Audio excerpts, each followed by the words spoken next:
Game on, Zach. Are we live? I think we're live finally. All right. Every week. Every week. Never quite sure. Here we go. We're right in the beginning here. What's going on? Nothing much.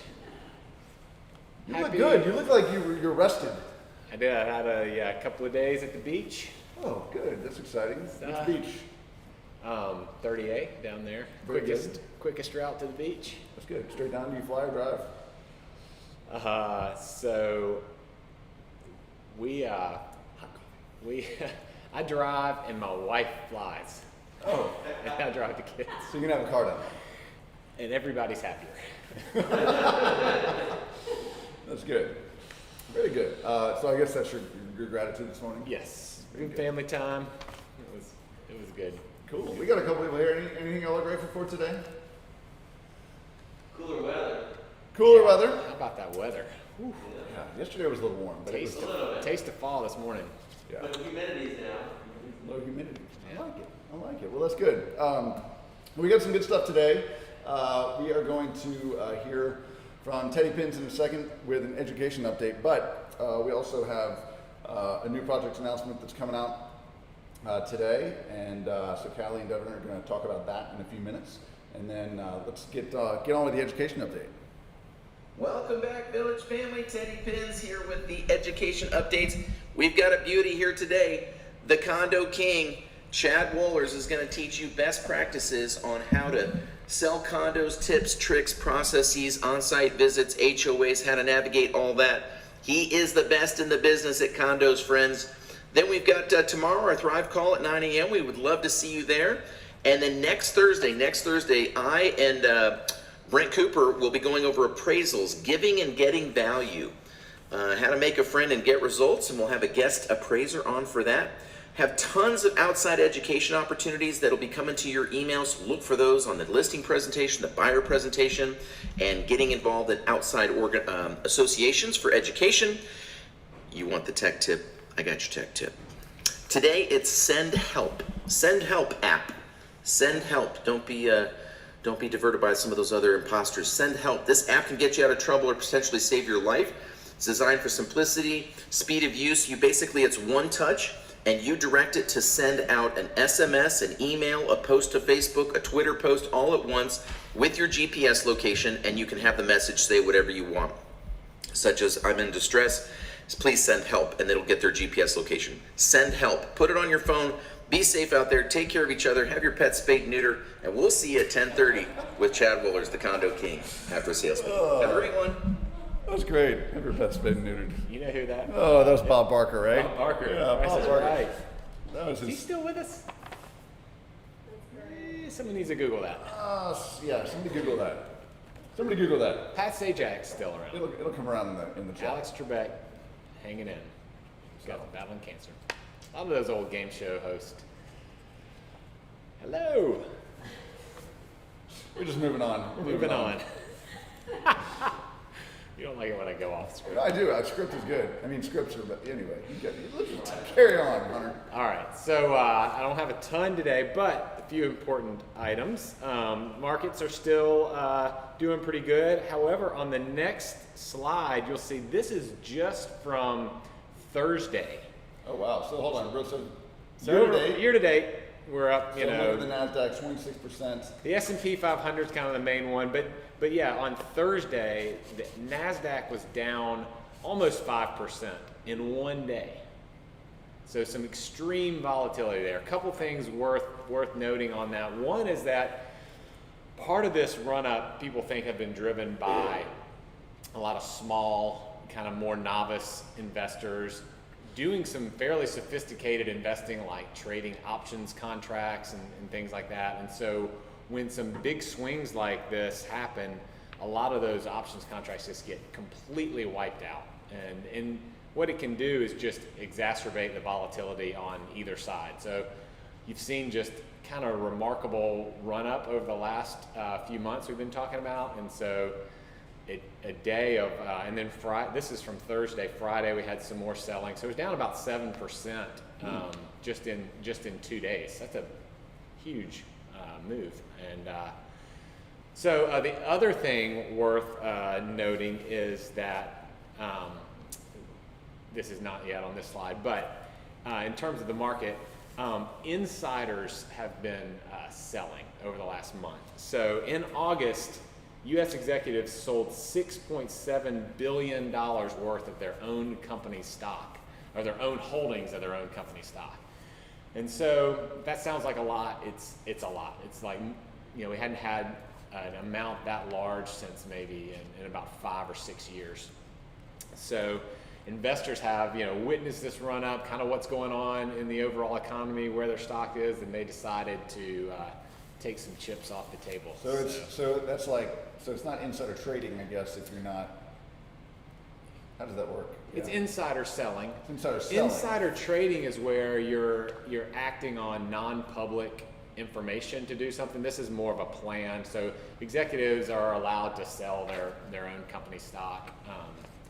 But inherently, they might also know that, hey, we're kind of at our peak there's performance certainly right now. they wouldn't be doing that if they felt like their prospects were just amazing and the stock was undervalued. So they may think their prospects are fine, but they're like, hey, my stock's run up 40% in the last 3 months. I think I'm going to take now's a good time to kind of take some chips off the table. So are yacht sales up? That's a good question. Home prices are. So, all right. Also, last week, the August jobs report came out. And so this is really important just for like the overall health of the economy. So I wanted to clue in on a couple of items. We added 1.4 million in new jobs for the month. So that's good. And unemployment went down from 10.4 to 8.4, or 10.2 to 8.4.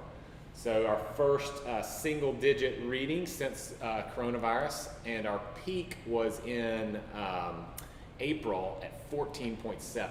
Wow. So we're down to 8.4 now. That's still pretty historically high. We were 3.5% or so right before the pandemic. So we got a long ways to go, but we're heading in the right direction. Interestingly, the unemployment rate, Zach, only counts those who are actually looking in the market, looking for work. So a lot of people, they don't have a job, but they aren't looking for a job. So those people are also counted. like seasonally adjusted numbers. There's some play in the numbers. There's some seasonal adjustments. There's some seasonal adjustment stuff, but in terms of the unemployment rate, we're only tracking those out looking for a job. Right. But it is important for the health of the economy is that if the labor force participation is too low, that's not a good thing. And so we want to see that heading back. And so we did see that in August jump back significantly. Shows that more people are looking for work. We need this to keep going up. And then finally, this is tracking like permanent job losses versus layoffs. And so as you can see from here, the temporary layoffs declined significantly. That's the light blue line that does the big V at the top, and it's come back down. And that's important. What is concerning is that the purple line at the bottom, you're starting to see that creep up where people can't go back to work because their job's gone. And so the concern is that we had a first round of layoffs that did contribute to permanent job losses. If we had another round of coronavirus spike and that led to more permanent job losses, that could leave us in a tough situation, heading into the fall. This is crazy. I heard this. This blew my mind. I thought it was wrong. 52% of young adults were living with their parents in July. All right, and seriously. We need to find some houses for those folks. Yeah, my favorite part of that, I I googled am living with my parents. young adults moving back in with parents, and this was the picture that came up, which is just like you can see the mom. She seems happy and smiling, and dad is like forcing a smile. He's trying to be happy about it, but I don't think he really is. That's funny. Daughter sulking back in the leather jacket, Anyway, thought that was funny. But 52%, Zach. So that's all right. So that's like people leaving their apartments in big cities because maybe they aren't in school or they're not in a job, and they just want to go back to if they're going to quarantine, they're going to do it in their big house or their original room. Like, what is a young adult? How old does that go to? I don't know. I didn't do like a full breakdown, but certainly a headline that got my attention. Wow, So. that's a lot. Okay, quickly on the presidential election. There was an article that said that the S&P 500 index. So we talked about that. It's up a little bit on the year, but you know, we had some sell off towards the end of the week. So it's kind of like on right where it was kind of in the first 3 months of the year. Okay. It's up a little bit from January, but from March it's kind of fluctuates. And so 87% of the time, Zach, the S&P 500, if stocks are higher in the 3 month period before the election than they were at the beginning of the year, those 3 months, the incumbent party will win. All right, so let's say that one more time. All right. If stocks are higher than they were at the beginning of this year? Yeah, 87% of the time the incumbent party wins the election. If the alternative and stocks are lower later in the year than they were at the beginning of the year, so it kind of makes sense. So like the last minute, people are like, oh, the economy's good. Yeah, you know, if it's broke, don't fix it kind of thing. So it's kind of tight right now, and what happens to the markets over the next couple of months will really play a part. So interestingly, and you know there's a famous saying, it actually, got a political consultant named James Carville, and he's from Louisiana. The Raging Cajun. The Raging Cajun, James Carville. Yeah. Google him just for some YouTube stuff. He's just hilarious. But he was the Clinton campaign manager, Bill Clinton campaign manager in 1992, and he actually he's a dyed-in-the-wool Democrat. He's married to a dyed-in-the-wool Republican who she was managing like George W. Bush or H.W. Bush's campaign. So it was this dynamic going on at the time. But anyway, James Carville's hilarious, and one of the things he said in that 1992 election was, you know, why would Clinton win? And he said, it's the economy, stupid. And that was his. So kind of to explain anything political, you know, how the economy is doing is super important to driving that. And so that's basically what his quote. That was his quote. It's the economy, quote. Yeah, famous quote. Interesting. I'm going to Vegas. Are we not there yet? Hold on, we're almost there.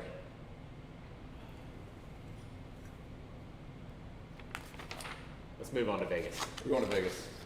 So we've been tracking these odds. And part of why we do this is because, you know, if we learned anything in 2016, it's that you really can't believe the polling data. So this is a different type of, I mean, this is polling in and of itself. It's polling in and of itself. It's driven by people making bets and the odds makers in Vegas. And so there's a lot of inputs, but it's not really partisan, and it's not about who makes the better argument on Twitter. It's kind of just is what it is, and I just find it interesting. Basically, the odds can be confusing, but it's kind of tightened up a little bit in the last in the last few weeks. But at minus 115, Joe Biden's a slight favorite. It's basically saying he's implied if the election were happening today, he would have a 53.4% chance of winning. And then at minus 105, Trump would have a 51.2% chance of winning. So pretty close. Interestingly, do you know what the odds were in February? So I'm looking back at August and they look starkly different. Yeah, so like August 17th, and that kind of coincides. The economy was worse. The coronavirus spike had come back, and so things.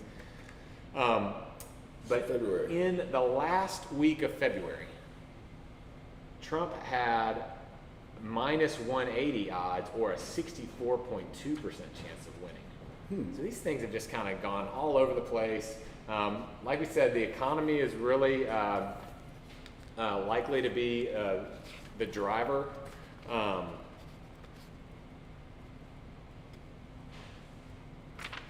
I thought that was pretty interesting. So.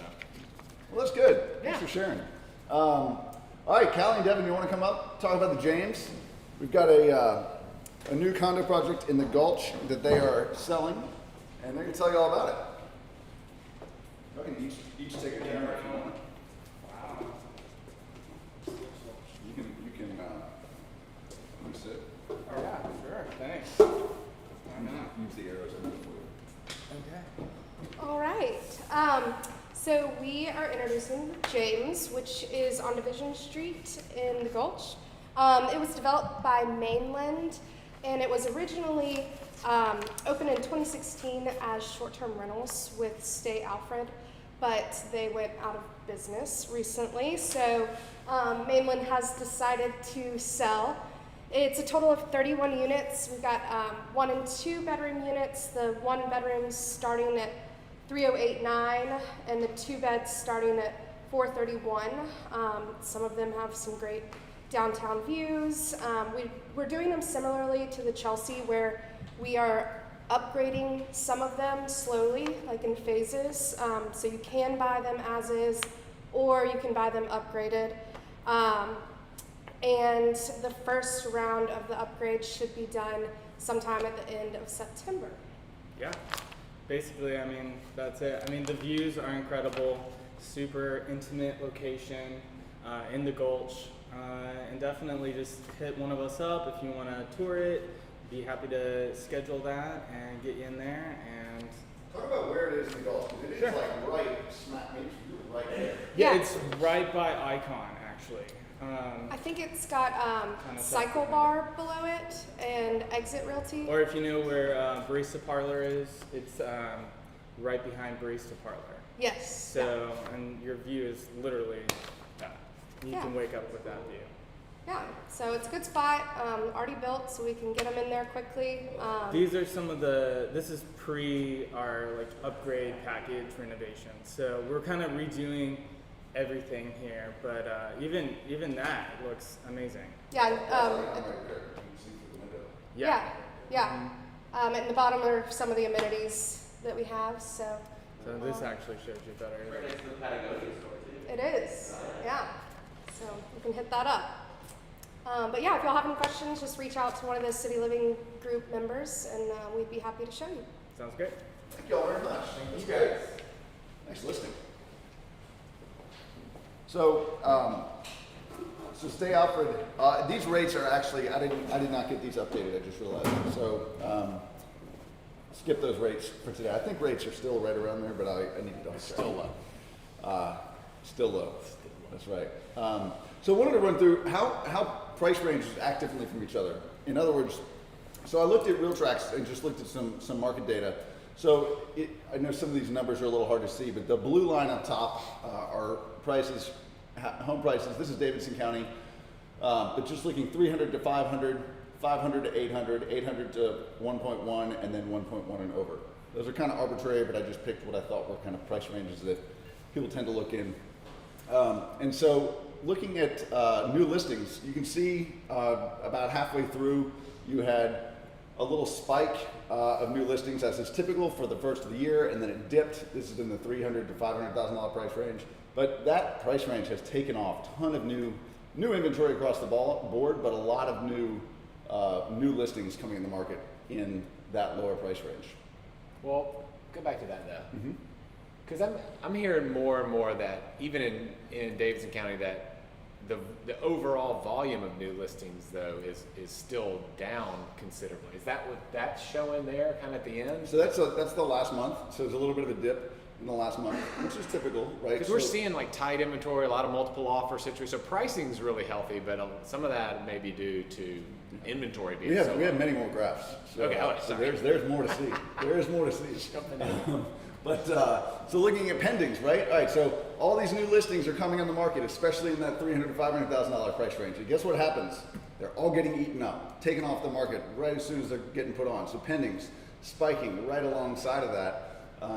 So again, that obviously, if you put a new listing in the market and then it gets bought, inventory is still tight, right? Yeah.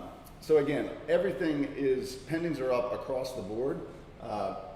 That, kind of yellowish, greenish line is $1.1 million and up. Because like $1.1 million is like the new million, right? Yeah. Kind of. So Whatever. looking at closed sales, same thing, pendings, closings. The closings are going down a little bit on that $300,000 to $500,000 price range, actually across the board, which is typical. Again, kind of annually we see that where there's a spike usually in kind of the early summer. It's been pushed to the late summer here because of COVID, but you're seeing some of that come down. And then months of supply. So this is like how tight the inventory is, right? So your months of supply. So this is interesting. So if you have a home, generally speaking, the pattern here is, so which has the shortest months of supply, which price ranges have the highest, the longest, or the highest months of supply. In other words, it will take the longest to sell. It's your higher price ranges, right? So if you're sitting with a seller and they've got an $800,000 house or $1 million house, they're going to say, well, I hear inventory is tight. I hear there's just nothing in the market. We should either price it too high, or if you don't sell it in 30 days, then we got a problem. We'll explain to them, show them this market data, and let them know that there's still 8 months of supply in that $1.1 million and up price range. There's 7 months of supply in the 800 to 1.1 range, right? So you can hone in, you can use this tool on RealTracs and hone into your specific area and see, but that's really valuable data. I like this better than days on market. I think days on market can get skewed if something gets off the market and goes back on. This just looks at if there are 12 listings in a certain price range that are on the market and there are only 12 similar properties that sold in the last year, then there's a 1 year supply of homes, right? Because historically it's taken a year to sell 12 of those homes, and there are 12 choices right now, and that's assuming nothing new comes on the market. So you got a year supply of homes. Does that make sense? Yeah. So that's an important way to look at it. This looks at negotiating, right? So the median percent of last list price. So not original list price, but just whatever the current price is when it's on the market. So a lot of negotiating was happening there's a lot, obviously there's a lot of fluctuation in that $1.1 million and up range. So your percentages are higher, right? So, but higher percentages of more expensive homes mean more money off. So what that tells me is that people who are pricing homes $1.1 million and up are probably overpricing them just a little bit because there's more fluctuation there. If you look at, there's very little negotiating that happens in the $300,000 to $500,000 price range. There are a few spikes, that 99 to 100% range, in really both the others. So Nashville's a really, Mark Deutschman always said this, Nashville's a polite market. There's not that much negotiating that happens. So pricing your home effectively in the front end is really important. Yeah. I told a seller that a couple of months ago, and then we got a really low offer, and they were like, "You said that it was." What happened to our polite market? That's really impolite. They're from out of town. So just a reminder, you can go and access this data if you go to RealTracs. Click on Reports at the top, and then Market Stats. There's a tab on RealTracs so you can get to that. And I would watch. There's a 5.5-minute tutorial video. I would watch that. It was super helpful to learn how to use this system. So that's a nice tool. Another tool that you can use is RPR. If you're not using RPR, you can do a lot of really good stuff through that. There's webinars you can take and classes as well, but there's a desktop version and an app. Part of your realtor dues pay for this, so take advantage of it. It's a tool that NAR has invested millions of dollars into. So why would I use this? So it's just another way to look at market data, market stats. You can pull up reports. I would argue sometimes like kind of super, like almost too extensive of reports. So you do have to learn the system a little bit. But if you've got kind of an engineering, type seller who likes to look at a lot of data, this is a really good tool for that. Can clients log on and use it, or is this just data for realtors? This is data for realtors. Data for realtors. So, all right, some tips. So I'm just seeing this a lot, and I think all of you all are. There are so many people out there right now that are creating connection. We're not handshaking yet, Zach. I'm sorry. Well, you know what? This is a dream. This is kind of fuzzy, so it's a dream. Okay. We're going to move on to the slide. So, no, but seriously, there are so many people out there. There are so many people out there that are wanting, and that are feeling really lonely. I went out yesterday to do something with a couple friends, and woke up early, went out. We literally ended up talking, just like talking, for 2 hours. Wow. And one of the guys I hadn't seen in a while, and it was just like, he was just lonely. And it was like, he felt isolated. And it was really cool. It was like a really cool conversation. So I think those things are happening, but obviously you have to make a concerted effort. So some tips on how you can do that. One, call one person every day. And I know we always talk about this, but seriously, if you can try to just call one person every day that you haven't talked to in a while, maybe it's when you park your car and you're sitting out it's a driveway moment. Maybe it's when you pull into the office. Whatever it is, if you can try to just place one phone call a day, I think you're going to come across and run into a lot of cool people. And the side note is I guarantee you business will come out of this, but that's not the point. The point is just to check in on people. And instead of saying like, how you doing? Right? Ask them like, how are you feeling through this process? Right? Where you finding joy? Where you struggling? Or just like, man, you've been on my mind lately. I just thought I'd reach out and give you a call. Exactly. How you hanging in? How's the family? How's work? Are you still working from home? Are you? What's that like? You know. So people they're just lonely out there. Second thing, look back at, if you have one, or create it. We're in the home stretch. Labor Day is kind of like the rest of the end of the Finish years strong. ahead of us, right? Yeah. We're like, we got the home stretch of 2020. So how many days? We're one day closer. One day closer. to the One end day of closer 2020. to 2021. So look at your life list. If you don't know what a life list is, a guy named John Goddard created a bucket list or life list, this idea of kind of laying out your goals, even as crazy as they are, and just writing them down and just referencing that every now and then. And there's some things that I was looking at mine the other day, and one of mine from 2 years ago was to do 10 pull-ups by the end of 2018. And I'm a big dude, so it's like it's a lot extra Aspirational weight. goal. Yeah. But I did manage to get 7 in. But then that's awesome. I never made it to 10. But another thing that I hadn't thought about in a while was I wanted to take my entire family to either Yosemite or Yellowstone. And like when I saw that, I was like, oh man, that was like it kind of brought up some feelings of, you know, just this idea of looking ahead and longing and hope and thinking through all the good stuff that. So I don't want to interrupt. Yeah. This is great. I haven't taken the family to Yellowstone, but my wife and I started watching Yellowstone. Have you seen that? Wow. Holy Really cow. good. That is a good show. I don't want to. Yeah. Only I did the last episode of the last season, which was I'm only like I'm in like the heart of season 1. It was just like, it's like how many things can happen? yeah. This poor Well, they family. tried to like put 4 episodes in one episode Yeah. in the last episode of the last season. Anyway, didn't love that, but it's a good show. Yeah. Third thing, find another village Sorry agent about and ask them to share their life list with you, or just ask them how they're doing. So I think we need to bring each other up. Sometimes we don't have to look beyond, you know, where we are in the room, and the more we can collaborate and share, the better. So Love it. reach out and touch somebody, or reach out and like stay 6 feet Yeah, from no somebody. touching. Don't do that unless it's your spouse. All right, coming soons. Enter your coming soons at comingsoon.villagetn.com, and Let us know if you got a broker open or something so we can all. yeah, make sure you're putting them. Email Rachel and have the broker opens put on the village calendar. Oh. I love seeing those in the shared village calendar. If they're on there, I usually try to make it to them. So all I got to do is email Rachel. She'll take care of it She'll for take me. care of it. Yeah. Awesome. Yep. So that's it. So thank Hey. you, Hunter. This is good. This is fun. I love this connection we had today. It was good. It was good. Been craving it. All right, y'all take care. Thanks so much. Enjoy your day.